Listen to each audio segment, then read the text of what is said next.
Crude oil market మన shares తగ్గినాయి. కానీ ఇప్పుడు మన దగ్గర ఉన్న పెట్రోల్, డీజిల్, లిక్విడ్, గ్యాస్ వీటి పైన పెరిగిందంటారు. మరి ఇది అసలు రీజన్ ఏంటి, అసలు దానికి సంబంధం ఏంటి అసలు? మరి ఇది నేను రాజకీయాలు అతీతంగా మాట్లాడుకుంటున్నాను. కడుపు కాలిపోతుంది సార్ ఈ మాట విన్నప్పుడు. ఎంత కోపం వస్తుందంటే అడిగేవాడు లేడు కదా అని చెప్పి ఒక నియంతలాగా వీళ్ళు రేట్లు పెంచుతున్నారండి. ఏంటి అసలు అంటే కాంగ్రెస్ గవర్నమెంట్ ఊరినే సొల్లు చెప్పడం కాదు, పార్లమెంట్లో ఆదని ఇదని వక్ఫ్ బిల్లు మీద దాని మీద పోవడం కాదు, సామాన్యులు ఎఫెక్ట్ అయ్యే దాని మీద ఎందుకు ఎవరు క్వశ్చన్ చేయట్లేదండి? ఏంటి భయం? ఎంత తప్పండి ఇది? అంటే అడిగేవాడు లేడు, వీళ్ళు ఇష్టం అయిపోయింది.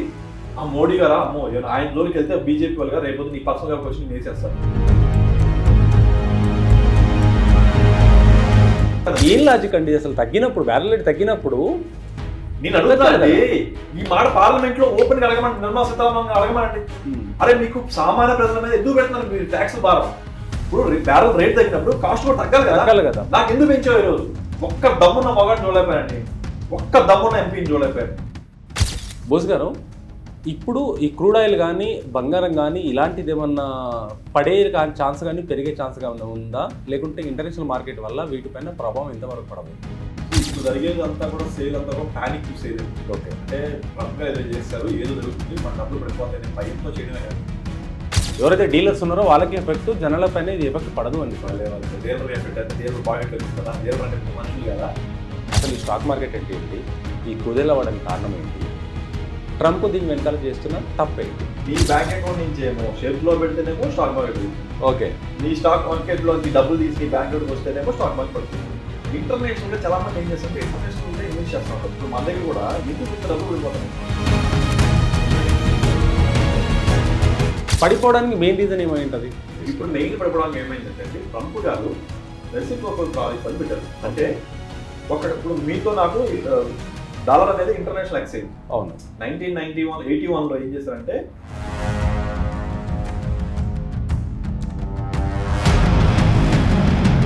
మరి ఇప్పుడు రాబోయే కొద్ది రోజుల్లో కూడా ట్రంప్ చేసిన కొన్ని విషయాలకి, కొన్ని తీసుకున్న డిసిషన్స్కి ఇంకా పడిపోయే అవకాశం ఉంది. అంటే ఎలాంటి డిసిషన్ తీసుకోవాలి? ఎందుకంటే ఎప్పుడైతే ఛార్జెస్ పెంచుతారో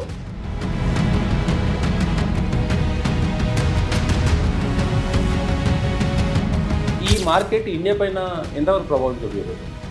ఒక రోజులో 10 లక్షల కోట్లు ఇంకా ప్రభావం ఏముంది? కానీ దీనిపైన ఇండియా పైన పడే అవకాశం ఉందంటారు? పడింది కదా మార్కెట్స్. ఇప్పుడు ఎప్పుడైతే ఇండియా మార్కెట్స్ అంత పడిపోయినప్పుడు మనకి ఇన్వెస్టర్స్ రాదు. మరి ఇది క్రూడ్ ఆయిల్ పైన మరి పడే అవకాశం ఉందంట? ఖచ్చితంగా ఎవ్రీథింగ్ ఇది అది లేదండి, everything is going to effect in the next 6 months. మరి బంగారం పైన ఎలాంటి ప్రభావం చూపించదు? ఖచ్చితంగా బంగారం ఇప్పుడు యాక్చువల్గా అయితే 2,000-3,000 రూపాయలు పడిందండి 10 గ్రామ్స్కి. అవునా? అవును. నా దృష్టిలో బంగారం పెరగబోతుంది అనుకున్నాను. ఎందుకు అనేది ఐడిటీవీ మన ఉనికి మన వాణి.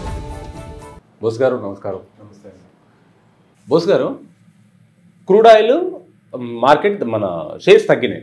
కానీ ఇప్పుడు మన దగ్గర ఉన్న పెట్రోల్, డీజిల్, లిక్విడ్, గ్యాస్ వీటి పైన పెరిగిందంటారు. మరి ఇది అసలు రీజన్ ఏంటి, అసలు దానికి సంబంధం ఏంటి అసలు? సార్ ఇది నేను రాజకీయాలు అతీతంగా మాట్లాడుకుంటున్నాను. కడుపు కాలిపోతుంది సార్ ఈ మాట విన్నప్పుడు.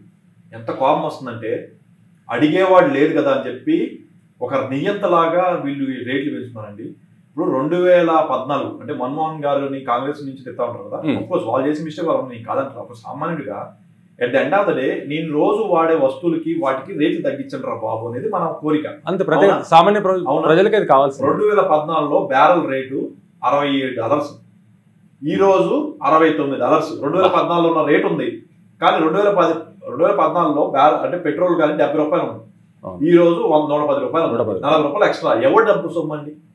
బ్యాలెన్స్ రేట్ అలాగే ఉంది. సరే శాలరీ స్పెండింగ్ అంటే మహా అయితే 70-80 రూపాయలు అవ్వాలి.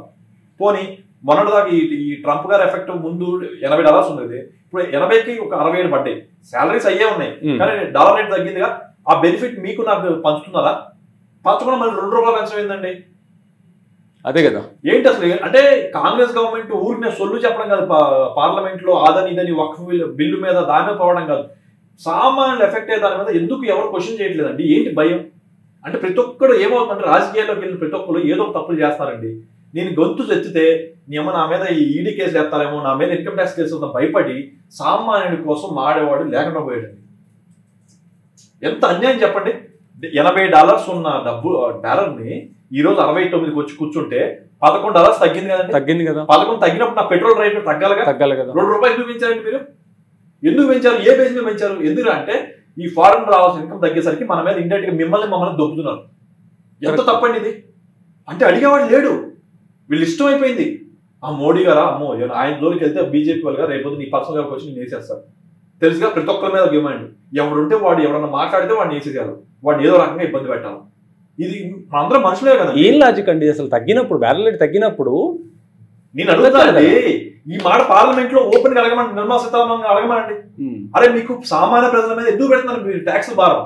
ఇప్పుడు బ్యారెల్ రేట్ తగ్గినప్పుడు కాస్ట్ కూడా తగ్గాలి కదా. నాకు ఎందుకు పెంచావు ఈ రోజు? ఒక్క దమ్మున్న మొగాడిని చూడలేకపోయాను నేను, ఒక్క దమ్మున్న ఎంపీని చూడలేకపోయాను. నేను కానీ ఎంపీ అయితే ఖచ్చితంగా నన్ను తీసుకెళ్లి జైలు వేసిన పర్లా, నేను సపోజ్ నేను ఎక్కడో డబ్బులు క్యాష్ తీసుకొచ్చాను లేకపోతే ఎక్కడ దొరికినా నన్ను తీసుకెళ్ళి లోపలేండి. బట్ ప్రజల కోసం మారాల్సిన ఎంపీలు మారకపోతే ఎట్లా అండి? అంటే అందరు కుమ్మక్కవుతుందండి. మీకు అర్థం ఉందంటే ఒక్కోటికి ఒక్కో స్వార్థం అండి.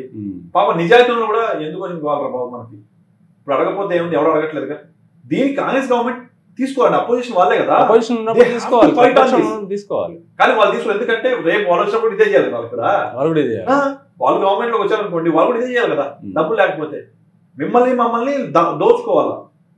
అరే భాయ్ నువ్వు నాకు తగ్గిస్తేనే కదరా భాయ్ మేము రోజు వారి కన్జ్యూమ్. ఇప్పుడు స్టాక్ మార్కెట్ లో ఏమైనా చాలా మంది, తక్కువ మంది స్టాక్ మార్కెట్ ఇన్వెస్ట్ చేసేది. 150 కోట్లలో మహా అయితే ఒక 10 కోట్ల మంది ఇన్వెస్ట్ చేస్తారు.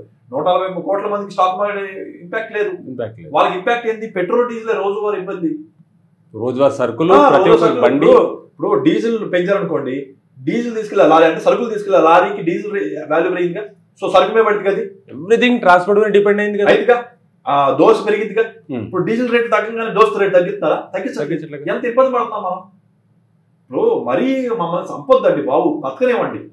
సామాన్య జనాలను బతకనిచ్చేలాగా ఉండట్లేదండి, టూ మచ్ అవుతుందండి. ఈ పాలసీ వల్ల మేబీ అంటే ఇప్పుడు ఈ రోజు డేట్ లో కూడా స్టిల్ బీజేపీ వాళ్ళు రూల్ చేయగలుగుతున్నారు, వాళ్ళు స్ట్రాంగ్ ఉన్నారు. కానీ మొన్నే సరిగ్గా హ్యాండిల్ చేస్తుంటే కాంగ్రెస్ వాళ్ళు వచ్చేవారు. ఎందుకంటే మరి ఇంత దారుణం లేదండి. ఇన్కమ్ ట్యాక్స్ సంబంధించి, ఈడీకి సంబంధించి, జిఎస్టీ సంబంధించి బాధులు ఎంతో చేస్తున్నారు. అరే ఒక క్రూడ్ ఆయిల్ తగ్గినప్పుడు ఆ బెనిఫిట్ పాస్ చేయాలి, కానీ పైపించి మళ్ళీ రేటు పెంచారు. పెంచకపోయినా ప్రాబ్లం ఉండేది కాదు, కనీసం బాధ ఉండేది కాదు.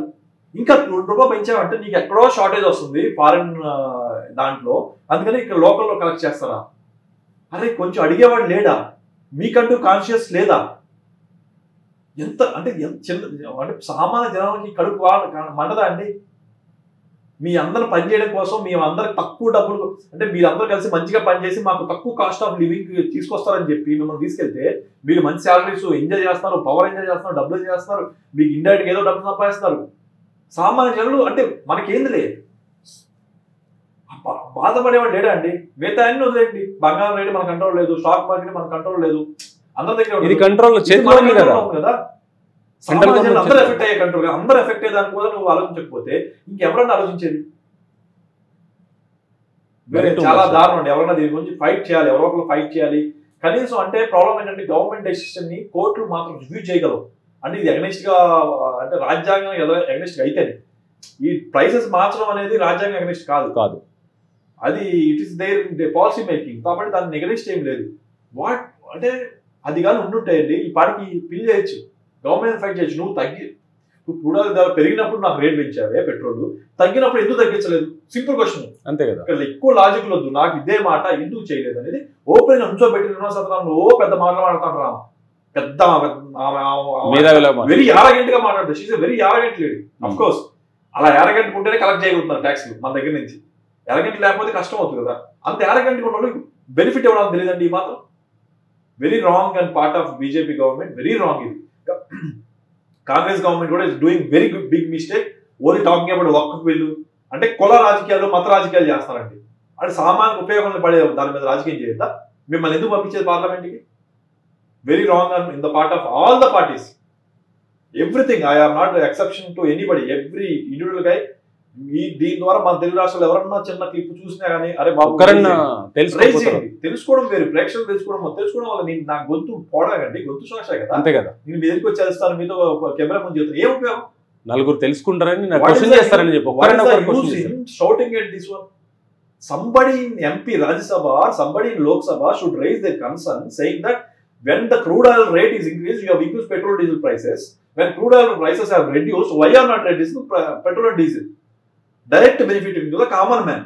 Why are you guys are not working for the benefit of common man? Why are you working only for the purpose of Wakbil? Why are you here only for the Reliance, Ambani, Adani? Why are you here only thinking about AI, generative AI, big things? Whereas you are not, you are conveniently ignoring the basic needs of a common man. At the end of the day, every day they are not affected by the share market. They are not affected by the gold rate. They are not affected by the Waqf bill. They are not affected by the international crude oil. International gold exchange, international deficits. They are directly impacted by the crude oil and their petrol and diesel. దీని వల్ల effect పడేది only normal జనాలకు మాత్రమే. That is what I am talking about. Only common people are affected because of daily consumption, rice, daily curries, daily whatever food they are taking. Indirectly, it is affecting that price. And why you guys MPs and you are going to the so much, with so much of narration, a simple question is not being raised. When the crude oil is increased, you have increased the price. When crude oil is reduced, why you have not reduced? Simple question, sir. I am appealing through your channel to reach to all the MPs of Andhra Pradesh and Telangana. Why don't you guys raise a simple question? Don't worry about Modi government. Don't worry about ED. Don't worry about income tax cases. This is a basic fundamental right to question the government. Why are you increasing the prices? This is my appeal to all the MPs and the MPs of Rajya Sabha and Lok Sabha of Andhra Pradesh and Telangana people. It is a very big issue, burning issue. Corona time, during the Corona time also, like this only they did. Lakhs of crores of money is melted because నాకు pain తెలియదండి. నా pocket లోంచి రోజు 10 రూపాయలు 15 రూపాయలు నా pain తెలియదు. ఒక్కసారి తెలుస్తుంది పెయిన్ ఏంటి. ఒక్కసారి ₹1,00,000 ఓవర్ పీరియడ్ ఆఫ్ టైం ఎంత కట్టాలో పెట్రోల్ అంటే తెలుస్తుంది మీకు. అలా పెయిన్ తెలియకుండా డబ్బులు సంపాదిద్దామని చూస్తుంది గవర్నమెంట్. ఒక పక్క ఫ్రీ బీస్ ఇస్తారు. Too much freebie. Nobody is asking you. Give them an option to work and earn money. Very few people are ready for freebies. మీరే పుష్ చేసేసి మీరు అధికారం రావాలని చెప్పి మీరే పుష్ చేసేస్తారు. మీకు అంత ఇస్తా అని చెప్పి. Very wrong thing on the part of all the government, all the parties these days. We're encouraging them. అరే మీకు మీకు ఇంతకుముందు 5 ఇచ్చారా, నేను 7 ఇస్తాను. ఎప్పుడు అడిగాడు? If you are giving a free education, free health, nothing else is required for any person. మీరు రోజు free health, free education, free food. ఆ ఫ్రీ ఫుడ్ కూడా కొంచెం రీజనబుల్ గా తినడానికి ఫ్రీ కదంటే అన్ని ఫ్రీగా వద్దు. సరుకులన్నీ ఫ్రీగా ఇస్తామని అనౌన్స్ చేయదు. తినడానికి బియ్యం, తినడానికి కొన్ని కూరగాయలు, చదువుకోవడానికి హెల్త్ బాగాలేకపోతే హాస్పిటల్. ఈ మూడు మీద స్పెండ్ చేయండి మీరు కలిపారు. మిగతా అన్ని let them earn it, let them do it, let them work hard. మన పాలసీస్ అన్ని మారాలండి. Very wrong systems is being built in India. త్వరలో మన ఇంకా చెప్పాలంటే ఎలక్షన్ సిస్టమ్ మారాలి కొంచెం. ఎలక్షన్ సిస్టమ్ ఎలా మారాలంటే 165 సీట్లు వచ్చినాయి కదా కాబట్టి టీడీపీ జనసేన కలిసినాయి. బట్ 11 సీట్లు వచ్చినాయి కాబట్టి దాని రిప్రజెంటేషన్ కూడా ఉండాలి. 100% ఉండాలి. ఇప్పుడు గవర్నమెంట్ దేశంలో దాని రిప్రజెంటేషన్ ఉండడం కోసం ఏమవుతుంది, వాళ్ళు రావట్లేదు అసెంబ్లీకి. మరి మీకు సీట్లు ఇచ్చారు, 11 సీట్లు ఇచ్చిన దేని మీద కాదు. మీరు ఓట్ షేర్ చూడండి. 40% మిమ్మల్ని కోరుకుంటున్నారు కదా, మీ మేనిఫెస్టోని కోరుకుంటున్నారు కదా. మరి ఈ 40% యొక్క వాయిస్ ఏది మీది? లేదు, అసెంబ్లీ లేదు. Not only example I'm telling you, 40% 39% వచ్చిన వైఎస్ఆర్సీపీ వాయిస్ ఏది పాలసీ మేకింగ్ లో? ఇండియా లెవెల్లో కూడా ఓట్ షేర్ వచ్చిన దాన్ని బట్టి షేర్స్ సీట్స్ ఇవ్వాలి. Okay, not based on winnowing కాదు. మెల్లిగా సిస్టమ్ మనం మార్చి ఓట్ షేర్ బేస్ మీద రిప్రజెంటేషన్ చేస్తే నా వాయిస్ కనపడుతుంది డెసిషన్ మేకింగ్. మీకు అర్థమవుతుందండి? అర్థమైంది. దానివల్ల ఏంటంటే బెటర్ డెసిషన్ మేకింగ్ అందరినీ కన్క్లూడ్ చేసుకుని వెళ్తాం. కొంచెం కయాస్ ఉంటుంది ఇనిషియల్ గా, కొంచెం గోల ఉంటుంది. ఎందుకంటే ఒకడు వద్దంటే ఒక కావాలంటాడు. పవర్ఫుల్ ఉన్న పీపుల్ కావాలి, ఇంకో పవర్ఫుల్ ఉన్న వద్దంటే ఏ డెసిషన్ మేకింగ్ రాలేదు. But at least some consciousness we have to do it. ఈ రిప్రజెంటేషన్ ఎక్కడో ఒక చోట రిప్రజెంటేషన్ బిల్ చేసేటప్పుడు ఇంకెక్కడో వాళ్ళ వాయిస్ వినాలి మనం. అలాంటి సిస్టమ్ మారినప్పుడే ఇప్పుడు దీని మీద క్వశ్చన్ చేసేవారు వస్తారు. ఓడిపోయినా కానీ నాకు ఆ పవర్ వస్తుందిగా, క్వశ్చన్ చేయగలంగా. ఏంట్రా ఇప్పుడు ఓడిపోయాం, పవర్ రాదు, ఎందుకులే మనకెందుకు రావాలి, గెలిచిన వాళ్ళు చేస్తే ఏం చేస్తాం, మన విషయం మనం చూసుకుంటాం. ఈ యాటిట్యూడ్ మారాలి, ప్రజల్లోంచే మారాలి. మనమే తప్పు చేస్తున్నాం అలాంటి వాళ్ళు ఎన్నుకొని. అలానే నేను సూత్రులు ఇన్ని మాడాలనుకోండి, ఇన్నేవాడు ఎవడు ఉండదు. వచ్చావు చెప్పడానికి వచ్చావు, చాడడానికి అంట, బోస్ అంట, వచ్చాడు ఏదో చూసారు పోపోయా మీరంటే వచ్చామని చూసా అంటారు. అర్థమైందా? అవన్నీ పోతాయి. నా ఉద్దేశం ఏంటంటే మెల్లిమెల్లిగా రిప్రజెంటేషన్ మారింది ఇన్స్పైట్ ఆఫ్ ఓటింగ్. దానివల్ల ఈ క్వశ్చన్ ఏదైతే crude oil related question somebody has to raise, అంటే గట్స్ ఉంటాయి. ఓడిపోయినా అంటే ఖచ్చితంగా చాలా మంది అందులో ఓడిపోయిన రిప్రజెంటేషన్ వెళ్ళినప్పుడు వాళ్ళు కొంతమంది డబ్బులు అసలు పెట్టరు. గెలవడానికి డబ్బులు పెట్టేవాడే కదా అంటే వరి అయ్యేది. వాళ్ళు రేపు డబ్బులు సంపాదించడానికి తప్పులు చేస్తారు. డబ్బులు పెట్టకుండా కొంతమంది ఉంటున్నారు సిన్సియర్గా. వాళ్ళు ఓడిపోయినా కానీ వాళ్ళకి ఎంతో కొంత ఒక చోట రిప్రజెంటేషన్ ఇస్తే వాడు ధైర్యం క్వశ్చన్ చేస్తాడు, ఏంట్రా భయ్, ఎందుకంటే వాడు డబ్బులు పెట్టలా, వాడికి పోయేది ఏం లేదు, వాడు ధైర్యం క్వశ్చన్ చేస్తాడు.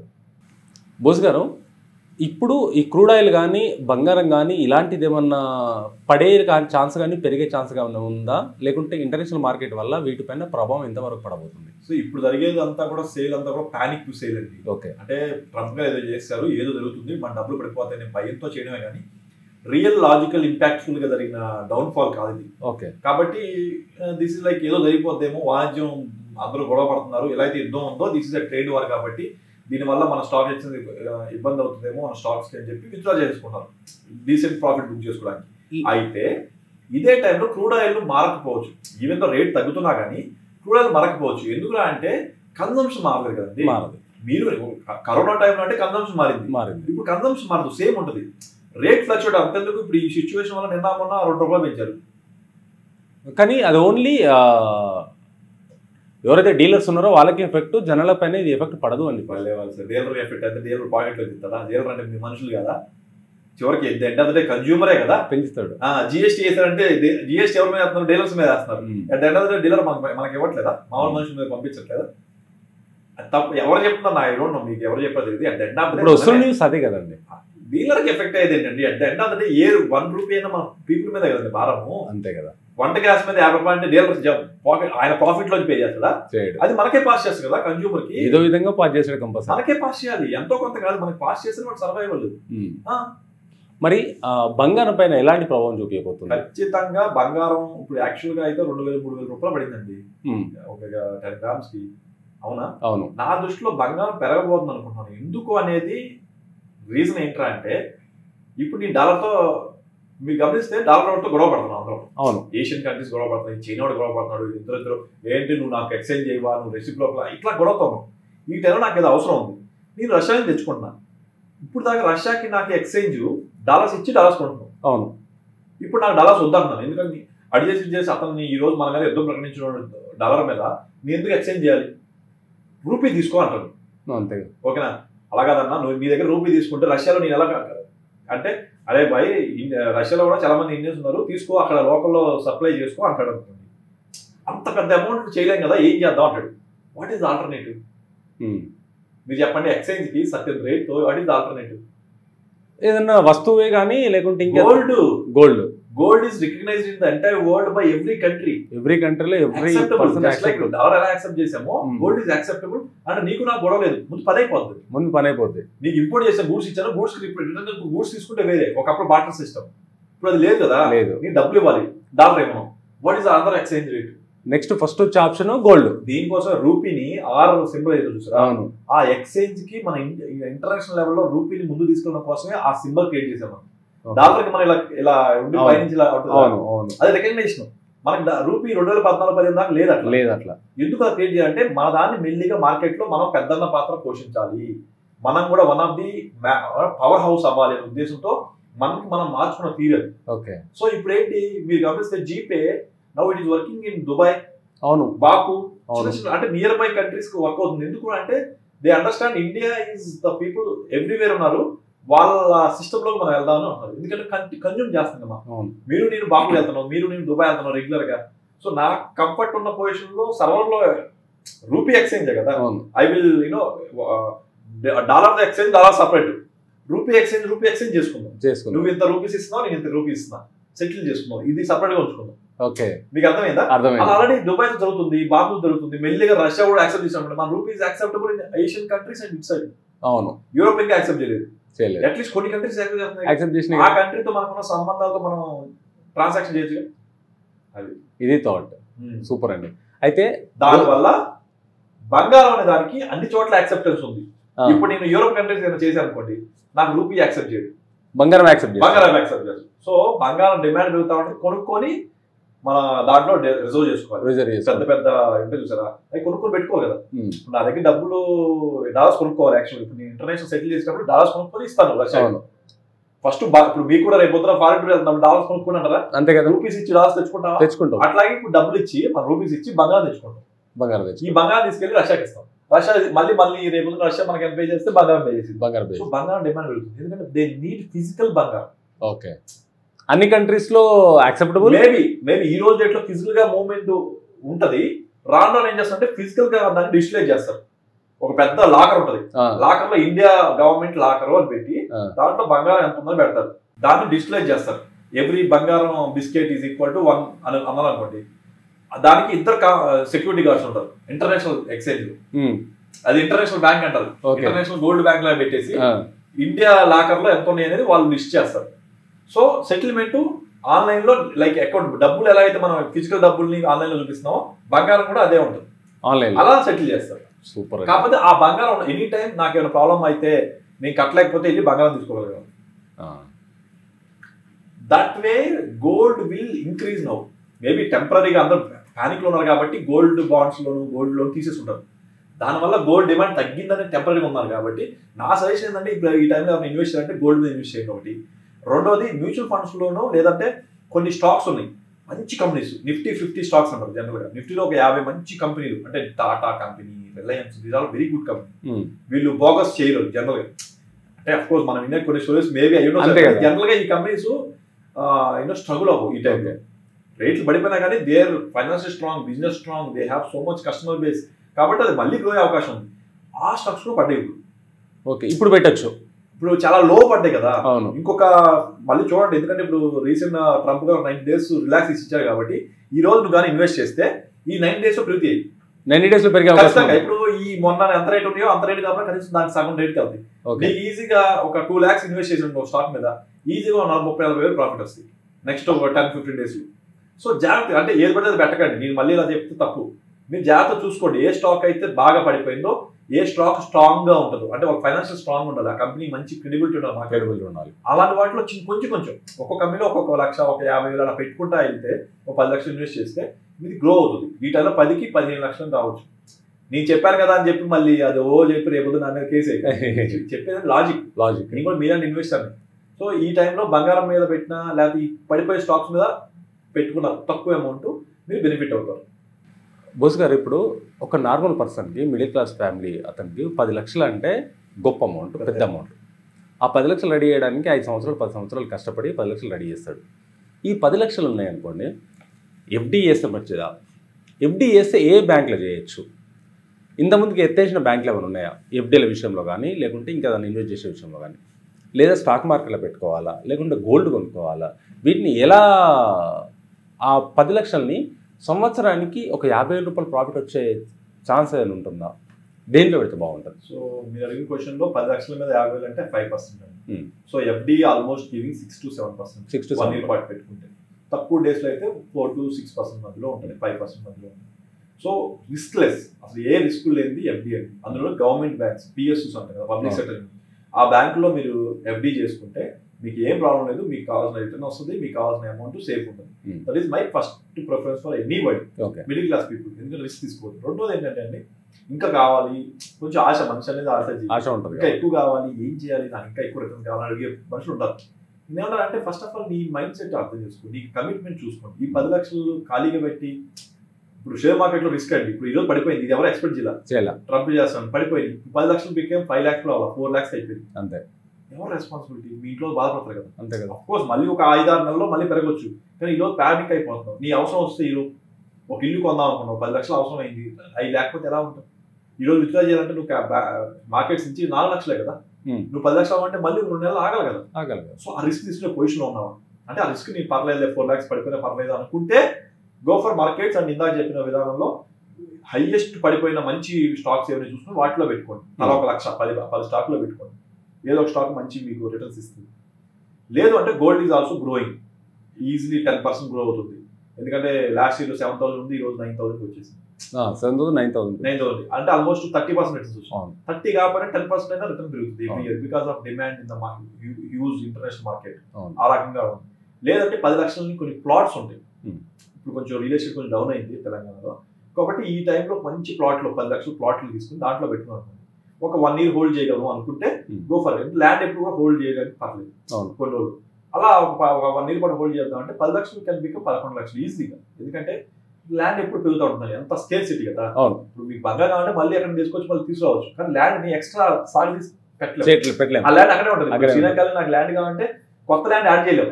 ఇంతే శ్రీలంక బిల్డింగ్ నెట్టేసాక పక్కన ఖాళీ ల్యాండ్ దొరకదు. దట్ మీన్స్ స్కేర్ సిటీ ఉన్న ఏరియా ఖచ్చితంగా అది ఏదో రోజు పెరిగేది. ఈ రోజు ఇప్పుడు if you're from Telangana nearby అంటే regional ring road nearby పెట్టండి, సో దట్ అది ఖచ్చితంగా రేట్ పెరుగుతుంది. కానీ వెయిట్ ఫర్ 2 to 3 years, ఎందుకంటే షేప్ రావడానికి. If you're in Andhra, go to any village and invest in 5 lakhs 10 lakhs acres. ఎందుకంటే 2014లో తెలంగాణ ఏర్పడినప్పుడు తక్కువ రేట్లు ఉండే. 2019లో ఎప్పుడైతే జగన్మోహన్ రెడ్డి గారు రాగానే మొత్తం యాక్టివిటీ అంతా హైదరాబాద్ తెలంగాణ జరిగేసరికి ఇక్కడ రేట్లు 5 లక్షల రేట్లు 50 లక్షలు అయిపోయింది. కోపర్ సైడ్ 5,000 రూపాయలు ఉండేది గజం. 2014-15లో 5,000 ఉండేది. ఈ రోజు 70,000-80,000 ఈ రోజు. అర్థమైంది ఎందుకైందంటే అక్కడ యాక్టివిటీ పెరిగింది. ఎప్పుడైతే జగన్మోహన్ రెడ్డి గారు అక్కడ వచ్చారో ఇక్కడ యాక్టివిటీ పెరిగేసరికి ఇన్వెస్టర్స్ ఎక్కడెక్కడ డబ్బులు రొటేట్ చేస్తున్నారు. అర్థమైందా? సేమ్ ఇప్పుడు ఏమైపోయిందంటే మళ్ళీ చంద్రబాబు అక్కడ వచ్చారు. ఇప్పుడు తెలంగాణ రేట్లు బాగా పెరిగిపోయి ఉన్నాయి. ఇప్పుడు తగ్గాలి, యాక్చువల్గా కరెక్షన్ వాళ్ళు ఎంత రేట్లు వాల్యూ కాదు తగ్గాలి కొంచెం. ఎందుకు ఈ రేట్లు టూ మచ్ పెంచారు? Because of various reasons. అది మన ఆశజీవి కదా. నేను 10 లక్షలు కొనాలంటే నీకు 10 లక్షలకి అమ్మను, ఖచ్చితంగా 12 లక్షలకి 12 కొన్నాడు 12కి అమ్మను. నేను 15కి యాడ్ చేయలేదు, నా ప్రాఫిట్ యాడ్ చేయాలి. రొటేషన్ లో పెరిగిపోయింది. అవసరం లేదు దానికంటే ఎక్కువ వెళ్ళిపోయింది. ఇప్పుడు దాన్ని తగ్గే అందువల్లే మీకు ఇప్పుడు గమనిస్తే తెలంగాణ రిలేషన్ పడింది. ఆంధ్రలో ఏమైపోయింది, జగన్మోహన్ రెడ్డి గారు వచ్చాక సేమ్ జరగకపోయేసరికి ఇప్పుడు ఏంటంటే 5 లక్షలు 10 లక్షలు ల్యాండ్ అలాగే ఉంది. బట్ ఇప్పుడు చంద్రబాబు వచ్చి పనిచేస్తున్నారు కాబట్టి ఇప్పుడు 2019 నుంచి 2024 మధ్య తెలంగాణ ఎలాంటి అయితే గ్రోత్ చూసిందో నా సింగర్ గ్రోత్ ఆంధ్ర చూస్తుంది. ఈ రోజు 5 లక్షలు 10 లక్షలు పెడితే ఈజీగా 20 lakhs అయిపోతుంది. 20 lakhs తక్కువ రేట్లో దూరం వెళ్ళిపోండి. పల్లెటూరులోకి వెళ్ళిపోయి 5 లక్షల పొలం కొన్నా కానీ అది 10 లక్షలు అయిపోతుంది. అవును, ఎందుకు మేసటోలో పెరుగుతుంది కదా, ఆ ఇంపాక్ట్ పడింది. అలా నేను చిన్న వాళ్ళకి అంటే మీరు చెప్పిన మిడిల్ క్లాస్ పీపుల్ ఎవరైతే ఈ వీడియో చూస్తున్నారో వాళ్ళలో 10 లక్షల రూపాయలు అంటే మిడిల్ క్లాస్ ఫ్యామిలీకి కాబట్టి ఆ 10 లక్షల రూపాయలు ఊరలోకి వెళ్ళి కొనుక్కుంటే 10-15 ఈజీగా అవుతుంది. కానీ ఆ రోజు లిక్విడ్ చేయగలమా లేదా అంటే మనకు అవసరమైనప్పుడు అమ్ముతున్నాం అనుకోండి, వెంటనే అమ్మగలమా లేదా చూసుకోండి. మీకు అడ్డు ఏమి ఉండేది లేకపోతే అమ్మ అంటే ఆ రీజన్ ఆ లీగల్ ఇష్యూ రాకుండా ఉండేటట్టు పెట్టుకోండి. కొంచెం కాస్ట్ తక్కువ ల్యాండ్ వస్తుంది 10 లక్షలకి అయినా పర్లేదు, లేకపోతే మీకు వాల్యూ ఉంటుందని చూసుకోండి. అలాగే లిటిగేషన్ దాంట్లో జరిగిందో అలా అయిపోతారు. అది కూడా చూసుకొని ఇన్వెస్ట్ చేసుకోండి. సో మిడిల్ క్లాస్ అనే వాళ్ళు ఆలోచించండి. ఇప్పుడు బంగారం ఒకటి, ఎఫ్డి ఒకటి, ఊళ్ళలో ల్యాండ్ ఒకటి, అలాగే షేర్ మార్కెట్ కంటే కూడా షేర్ మార్కెట్ లో మ్యూచువల్ ఫండ్స్కి వెళ్ళండి. మ్యూచువల్ ఫండ్స్ ఎందుకంటే ఇప్పుడు నేను ఎక్స్పర్ట్ గా నన్ను పిలిచారండి, అలాగే మ్యూచువల్ ఫండ్స్ కి ఒక ఎక్స్పర్ట్ కూర్చుంటాడు. ఓకే, డబ్బులు పోకుండా మినిమం రిటర్న్స్ ఎలా ఇవ్వగలం అనే థాట్ లో రోజు పనిచేస్తున్నాడు employee. Okay, mutual fund manager అంటారు. ఇప్పుడు మ్యూచువల్ ఫండ్స్ కి ఒక కంపెనీ ఉంటుంది, ప్రతి కంపెనీకి ఒక మ్యూచువల్ ఫండ్ ఉంటుంది. దాంట్లో డబ్బులు మ్యూచువల్ ఫండ్ లో డబ్బులు పెట్టాక ఆ డబ్బులు తీసుకెళ్లి రకరకాల స్టాక్ లో పెడతారు. సో వాళ్ళు కూడా ఇలాగే అసెస్ చేస్తుంటారు, అదే ఈ స్టాక్ లో పెడితే నష్టమా లాభమా, ఈ స్టాక్ లో పెడితే నష్టమా లాభమా అని చెప్పి మన బదులు వాళ్ళు వర్క్ చేస్తూ ఉంటారు. ఓకే, కాబట్టి వాళ్ళు చూసి ఆచితూచి పెడతా ఉంటారు ఇన్వెస్ట్. దానివల్ల మ్యూచువల్ ఫండ్స్ కొంచెం కంపేర్ టు సెక్యూర్డ్ మరి లాస్ కాదు, కనీసం 90% సెక్యూర్డ్. అది 10% ఇవ్వండి, తెలియకుండా ఎప్పుడు సడన్ గా ఇలాంటి ప్రాబ్లం అలా ఉన్నప్పుడు తప్పితే ప్రాబ్లం లేదు. ఇంటర్నేషనల్ స్టాక్ మార్కెట్లో మొత్తం కుదేళ్ళు అయిపోయిందని చెప్పేసి 2 రోజుల నుంచి వార్తలు. రాబోయే కొద్ది రోజుల్లో కూడా పడిపోతుంది, స్టాక్ మొత్తం పడిపోతుంది. ఫైనాన్షియల్గా దీనిపైన దేశం వ్యాప్తంగా మొత్తం ఎఫెక్ట్ పడబోతుంది అని చెప్పేసి రకరకాల వార్తలు వస్తున్నాయి. అసలు ఈ స్టాక్ మార్కెట్ అంటే ఏంటి, ఈ కుదేలు అవ్వడానికి కారణం ఏంటి, ట్రంప్ దీని వెనకాల చేస్తున్న తప్పు ఏంటి? ట్రంప్ తప్పు ఒప్పు గురించి మనం మాట్లాడదాము. బట్ దాని బిఫోర్ దట్ స్టాక్ మార్కెట్ అంటే ఏంటని అడిగారు కాబట్టి మీ ప్రేక్షకుల కోసం సింపుల్గా లాంగ్వేజ్ ప్లీజ్ చెప్పండి. స్టాక్ మార్కెట్ సపోజ్ స్టార్టింగ్లో ఎన్నో కంపెనీస్ లిస్ట్ అయిన తర్వాత దాని వాల్యూ సపోజ్ 1 crore అనుకుందాం. ఎప్పుడైతే స్టాక్ ప్రైస్ పెరుగుతూ ఉన్నప్పుడు వేరే వాళ్ళు డబ్బులు పెడుతున్నప్పుడు ప్రైస్ పెరిగినప్పుడు వేరే వాళ్ళు ఎక్కువ అమౌంట్ పెట్టినా కానీ తక్కువ నెంబర్ ఆఫ్ స్టాక్స్ వస్తాయి. అవును, అలా డబ్బులు పెడుతున్నప్పుడు స్టాక్ ప్రైస్ పెరుగుతున్నప్పుడు ఎక్కువ డబ్బులు పెడతానే ఉండాలి, ఎక్కువ ఉంటుంది. లైక్ ల్యాండ్ రేట్స్ ఎలా అయితే పెరుగుతాయో అట్లాగే. సో ఈ ఎక్కువ డబ్బులు ఫ్లో అవుతున్న కొద్దికి స్టాక్ మార్కెట్ పెరుగుతూ ఉంటుంది. అంటే స్టాక్స్లోకి డబ్బులు పెడుతున్నాం కాబట్టి ఎప్పుడైతే స్టాక్ లో డబ్బులు తీసేస్తామో పడిపోతా ఉంటుంది. తీయడం అంటే ఏంటి, నీ బ్యాంక్ అకౌంట్ నుంచి ఏమో షేర్ లో పెడితేనేమో స్టాక్ మార్కెట్ పెరుగుతుంది. ఓకే, నీ స్టాక్ మార్కెట్ లోంచి డబ్బులు తీసి నీ బ్యాంక్ అకౌంట్ వస్తేనేమో స్టాక్ మార్కెట్ పడిపోతుంది. In a simple and plain language చెప్పాలంటే ఇది. ఓకే, అంతే. టెక్నికాలిటీ ఎక్కువ ఇఫ్ యూ వాంట్ మన ప్రేక్షకుల కోసం ఇంతకంటే ఎక్కువ టెక్నికల్ ఏదైనా కానీ మళ్ళీ కన్ఫ్యూజ్ చేసిన అవుతుంది. That is stock market. So stock market లో రకరకాల స్టాక్ మార్కెట్లు ఉంటాయి. Like we have Mumbai stock exchange, national stock NSE ఉంది, ఈవెన్ చెన్నై స్టాక్ ఎక్స్చేంజ్ ఉంటాయి. కానీ మన దగ్గర famous Mumbai NSE stock exchange, ఈ రెండే మనకి ఫేమస్. అలాగే న్యూయార్క్ స్టాక్ ఎక్స్చేంజ్ ఉంటాయి, హాంకాంగ్ స్టాక్ ఎక్స్చేంజ్ ఉంటాయి. ఇలా మార్కెట్ లో క్రెడిబిలిటీ ఉన్న చాలా స్టాక్ ఎక్స్చేంజ్ ఉంటాయి. అన్నిటికీ పడిపోతుంది ఎందుకురా అంటే ఇంటర్నేషనల్ గా చాలా మంది ఏం చేస్తుంటే ఇంటర్నేషనల్ గా ఇన్వెస్ట్ చేస్తూ ఉంటారు. ఇప్పుడు మన దగ్గర కూడా ఎందుకు ఇంత డబ్బులు పడిపోతున్నాయి, ట్రంప్ తీసుకున్న దానికి మనకెందుకు పడుతున్నాయి? ఫస్ట్ ఆఫ్ ఆల్ అది కావాలి. ఎందుకంటే ఇంటర్నేషనల్ ఇన్వెస్టర్స్ ఉంటారు, ఫారెన్ ఇన్స్టిట్యూషనల్ ఇన్వెస్టర్స్ అంటారు, FIIs అంటారు. వీళ్ళు ఎక్కువ మంది డబ్బులు పెట్టి తీస్తూ ఉంటారు. ఎందుకంటే మన ఇండియాలో మనం చిన్న FD చేసిన 8% రిటర్న్స్ వస్తుంది. వేరే ఫారెన్ లో 1%, 2% రిటర్న్ రావడం అంటే చాలా మంచి రిటర్న్ అన్నట్టు. సో ఇంటర్నేషనల్ మార్కెట్ లో చాలా మంది FDలు 1%, 2% ఇచ్చి ఉంటాయి. యూఎస్ లో FD, మన దగ్గర ఎట్లా FDలో యూఎస్ లో FDలు ఉంటాయి. కానీ banks will only 1%, 2%. Home loan కూడా 2%, 3%. Now home loan in America is 4%. అంతే. మన దగ్గర ఎందుకు 8 వల్ల అక్కడ 8 అంటే మన దగ్గర 8 నుంచి ఉంది, 8 నుంచి 12 వరకు ఉంటాయి. Depends on the risky profile. ఇప్పుడు మీరు రిస్కీ ఉంది, మీ ప్రొఫైల్ మంచి రిస్కీ ఉంది అనుకోండి, మీకు ఇంట్రెస్ట్ రేట్ ఇస్తారు. రిస్క్ తక్కువ ఉంది అనుకోండి, మినిమం లీస్ట్ రేట్ ఇస్తాడు. అంటే ప్రాపర్టీ మంచిగా ఉంది, లీగల్ బాగుంది, ప్రాపర్టీ మంచి లొకేషన్ లో ఉంది, ఫ్యూచర్ బాగుంటుంది అనుకుంటే తక్కువ రేట్ ఆఫ్ ఇంట్రెస్ట్ ఇస్తుంది, మీ ప్రొఫైల్ కూడా బాగుంటుంది. ఓకే. మరి అమెరికా వాళ్ళకి FD చేసిన హోమ్ లోన్ 4% వస్తుంది. మరి వాళ్ళ డబ్బులు ఉంటాయి కదా, వాళ్ళు ఏం చేయాలి? They will invest in New York stock exchange. New York లో వచ్చే రిటర్న్స్ కంటే కూడా ఇండియాలో ఎక్కువ వస్తుంది అనుకోండి, ఇండియా వచ్చి ఇండియాలో స్టాక్ లో పెడతారు. Okay, it is allowed, permitted. వాళ్ళు వచ్చి కొన్ని కోట్ల రూపాయలు ఇండియా స్టాక్ మార్కెట్ లో పెట్టాక మళ్ళీ వాళ్ళు ట్రంప్ గారు వాళ్ళ దేశంలో ఇష్యూస్ బట్టి విత్డ్రా చేస్తుంటే వాడు భయపడిపోయి ఏమో మన డబ్బులు పోతాయేమో అని చెప్పి చేసిన వెంటనే విత్డ్రా చేస్తాడు వాళ్ళ బ్యాంక్. అంతే కదండి. ఇప్పుడు నేను కోటి పెట్టాను, ఈ రోజు నాకు మొత్తం పోర్ట్ఫోలియో అంటే పోర్ట్ఫోలియో నథింగ్ బట్ నాకున్న స్టాక్ అన్నింటిలో కలిపి ఈ రోజు వాల్యూ ఎంత ఉందంటే 1.5 కోటి ఉంది. ఈ రోజు తీసేసి నాకు 50 లక్షల ప్రాఫిట్. అంతేగా. అలాగే పడిపోయాక తీసేస్తే నాకు ఎంత ఉంటుంది? 1 కోటి రూపాయలు అనుకోండి, ఏమో 70 లక్షలు కూడా పడిపోవచ్చు. సో దాన్ని బట్టి అందుకే ఏం చేస్తానంటే తక్కువకి వచ్చిన ఒకసారి ఈ రోజు 1,50,00,000 ఉంది, ఈ న్యూస్ వస్తున్నప్పుడు పడిపోతుంది అనుకోండి, 1,20 లక్షలు తీసేస్తారు. ఎందుకంటే 20 లక్షలు ప్రాఫిటే కదా. అంతే. స్టాక్ మార్కెట్ అంతా కూడా ఈ మెథడాలజీలో వచ్చేస్తుంది. ఏ స్టాక్ మార్కెట్ అయినా ఓకే. ఎందుకు పడిపోతారు అంటే ఈ డబ్బులు నాకు బ్లాక్ అవుతాయేమో, నా డబ్బులు పడిపోతాయేమో అని చెప్పి భయపడి తీసేస్తారు. ఎందుకు తీసేస్తారంటే రకరకాల కారణాలు. పడిపోవడానికి మెయిన్ రీజన్ ఏమైంటది? ఇప్పుడు పడిపోవడానిక లేదా జనరల్ గా పడిపోవడానిక? జనరల్ గా తీసుకుందాం. ఇప్పుడు పడిపోవడానికి కూడా పాయింట్ తీసుకుందాం. ఇప్పుడు మెయిన్ పడిపోవడానికి ఏమైందంటే అండి, ట్రంప్ గారు రెసిప్రోకల్ టారిఫ్ అని పెట్టారు. అంటే ఇప్పుడు మీతో నాకు డాలర్ అనేది ఇంటర్నేషనల్ ఎక్స్చేంజ్. అవును. 1981లో ఏం చేశారంటే వరల్డ్ ట్రేడ్ ఆర్గనైజేషన్ ని పెట్టినప్పుడు, బాబు ఇంటర్నేషనల్ ఎక్స్చేంజ్ లో ఇలా చేయాలి, మనం వాణిజ్యాన్ని ఇలా చేసేటప్పుడు ఎక్స్చేంజ్ లో డాలర్స్ ని ఎక్స్చేంజ్ చేయండి. అంటే మీరు నాతో డాలర్లో మాడతారు, మీతో డాలర్లతో మాడతారు. ఓకే. అందుకని మీరు నాతో రూపీతో మాడితే నేను మీతో డాలర్తో మాడాలనుకోండి, సెట్ అవ్వదు. అలా ఒక పెద్దన్న పాత్ర పోషించింది అమెరికా ఫస్ట్ నుంచి. మీరు సరిగ్గా చేయండి, మధ్యలో నువ్వెందుకు వార్ చేస్తావు, వాడి మీద ఎందుకు వెళ్తున్నావు, వాడి ఇంటి కంట్రీ నువ్వు ఊరుకోను. ఇప్పుడు కూడా చూడండి, రష్యా ఉక్రెయిన్ కూడా వీడు సప్లై చేస్తాడు. ఈ సప్లై చేసే టైంలో ఏం చేస్తాడు, నీకు డబ్బులు ఇస్తున్నాను, సప్లై చేస్తున్నాను, నాకు రిటర్న్ గా మీ దగ్గర ఉన్న రిసోర్స్ నాకు ఇవ్వు ఉక్రెయిన్ లో. This is what generally America does. అందుకే అమెరికా ఎప్పటి నుంచో ఒక మంచి అగ్రస్థానంలో ఉంది. రష్యా కూడా ఉండేది. ఇప్పుడు ఈ రోజు డేట్ లో రష్యా పడిపోయింది యాక్చువల్ కంపేరిటివ్. అమెరికా చేస్తుంది. ఈ రోజు ఈ డెసిషన్ వల్ల నౌ రేస్ లోకి చైనా ఇండియా వచ్చింది. చైనానే మేజర్ గా. ఇండియా కూడా సరెండర్ అయిపోయాం మనం. అమెరికా సరెండర్ అయిపోయాం. సార్ అట్లా కాదండి, ఎందుకు అంత కోపం అని చెప్పి మనం ఈవెన్ తో మనకి ఎక్స్పోర్ట్స్ తక్కువ ఉన్నా కూడా మనం వెంటనే వెళ్ళిపోయి నెగోషియేట్ చేస్తున్నాం మోడీ ఎవరితో, ట్రంప్ గారితో. లేదా చైనా ఉంటుంది, బాగా చూసుకుందాం, బాగా అని చెప్పి చూసుకుందాం అండి, మీరు పెంచుతారా, నేను కూడా పెంచుతా, నువ్వు చేసే తప్పు రాబాయి, ఇట్లా కాదు. మనం అప్పట్లో మనం 1981 నుంచి 90 మధ్య మనం ఒప్పందం ఏం చేసుకున్నాము, ఈరోజు వచ్చి నువ్వు కొత్త రెసిప్రోకల్ టారిఫ్ అంటావేంటి? ఇది కదా వాణిజ్యం. ఇప్పుడు మీరు నాకు డబ్బులు ఇస్తే మీరు ప్రొడక్ట్ ఇస్తారు, ఇది వాణిజ్యం. అవును. దీనికి ముందు ఏముండేది మన దగ్గర వాణిజ్యాలు? నువ్వు నా ప్రోడక్ట్ ఇస్తే నేను ప్రోడక్ట్ ఇచ్చేవాడిని, అంటే బార్టర్ సిస్టమ్ అనేవాళ్ళు. అంటే నువ్వు గోల్డ్ ఇస్తే నీకు ఇంకోటి వర్తకం ఏదో ఇచ్చేవాడిని. అట్లా వస్తు మార్పు ఉండేది, వస్తు మార్పిడి ఉండేది ఇంతకుముందు. మన పూర్వీకులు చెప్పేవాళ్ళు కూడా, అవునా? 1950s లో కూడా వస్తు మార్పులు ఉండేది. మెల్లిగా అదేం జరిగింది, అది వర్తకం ఎలా మారింది? డబ్బులు ఇచ్చి తీసుకోవడం వస్తువులు. ఇప్పుడు మరి అలాగే కంట్రీ టు కంట్రీ మధ్య కూడా అలాంటి సిచ్యువేషన్స్ ఉండేవి.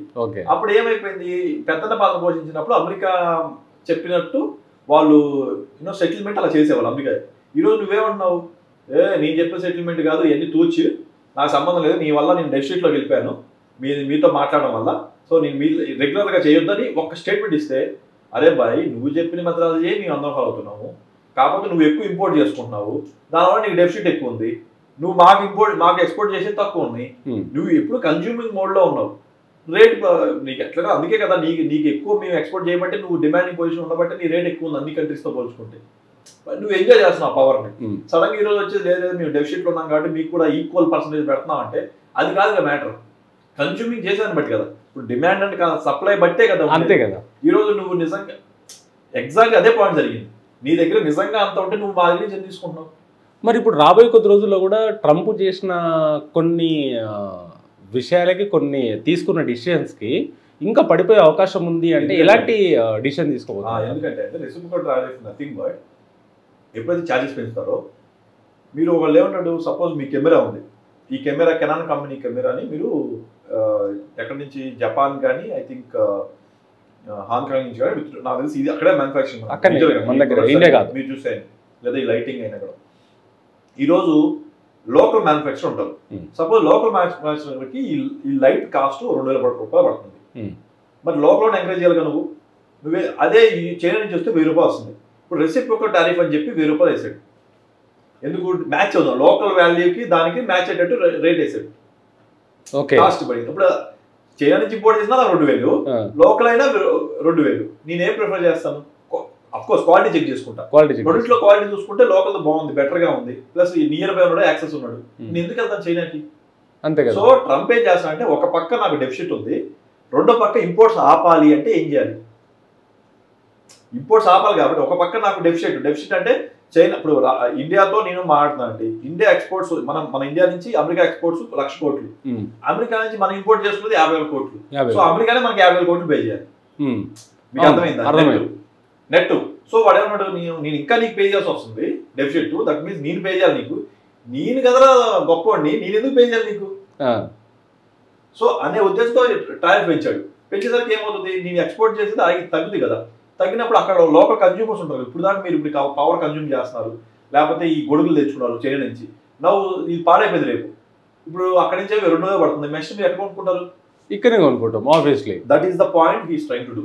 అమెరికాలో అమెరికా ఫస్ట్ అనే విధానంలో లోకల్ వాళ్ళకి ప్రిఫరెన్స్ పెరగాలి, లోకల్ మ్యానుఫ్యాక్చరింగ్ పెరగాలంటే ఇది ఫస్ట్ చేయాలి.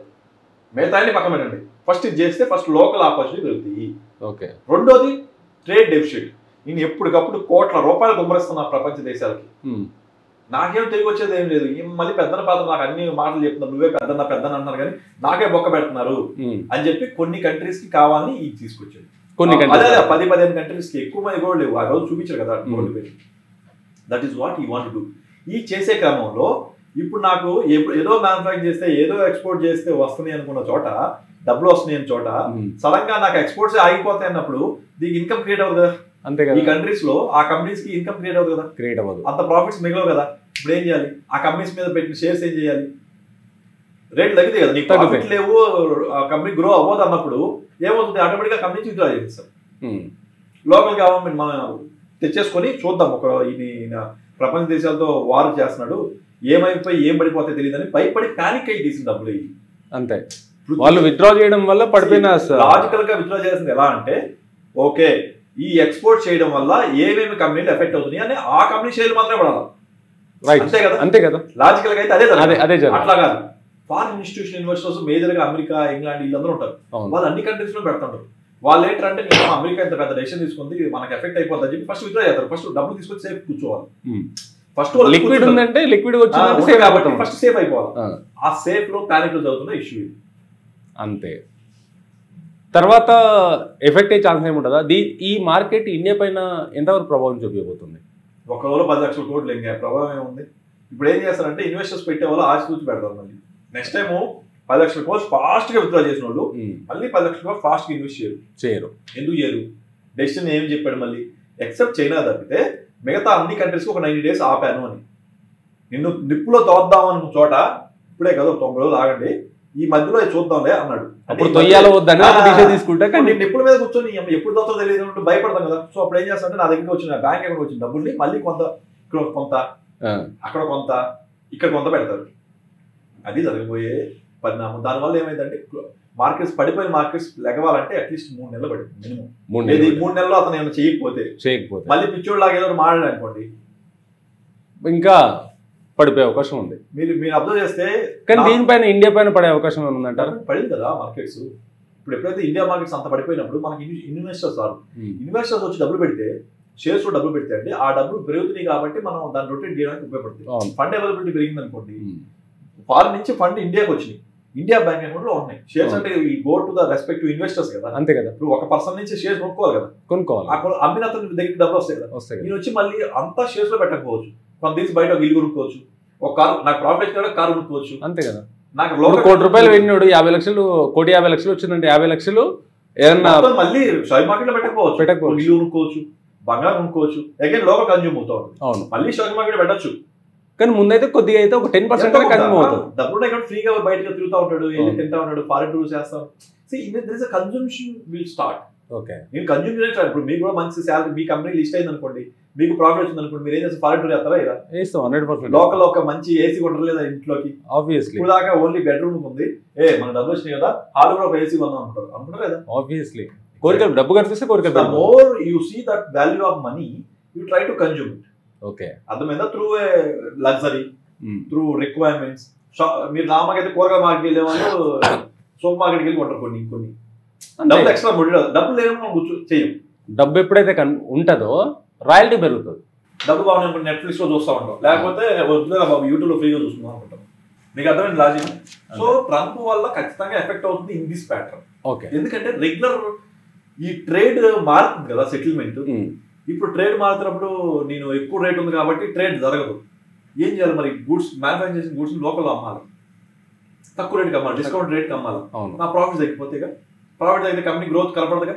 మరి ఇది క్రూడ్ ఆయిల్ పైన మరి పడే అవకాశం ఉందంట. ఖచ్చితంగా ఎవ్రీథింగ్, ఇది అది లేదండి, everything is going to effect in the next 6 months. Water కదా, బంగారం కూడా. బట్ చాలా మంది ఇప్పుడు యాక్చువల్గా బంగారం పడిపోయింది, కానీ నా దృష్టిలో బంగారం పెరగబోతుంది అనుకుంటున్నాను. థ్యాంక్ యూ బోస్ గారు, థ్యాంక్ యూ వెరీ మచ్. ఎందుకంటే మీ వాల్యుబుల్ టైంని కేటాయించినందుకు. దాంతోపాటు ఇంటర్నేషనల్ మార్కెట్లో జరుగుతున్న ప్రభావం ఒకటి, ఇప్పుడు మనకు వచ్చిన డబ్బుని ఎలా రూపాయి ఎలా సేవ్ చేసుకోవాలని మీరు చెప్పిన టిప్స్ కానీ చాలా వాల్యుబుల్ అండి. చాలా థ్యాంక్ యూ.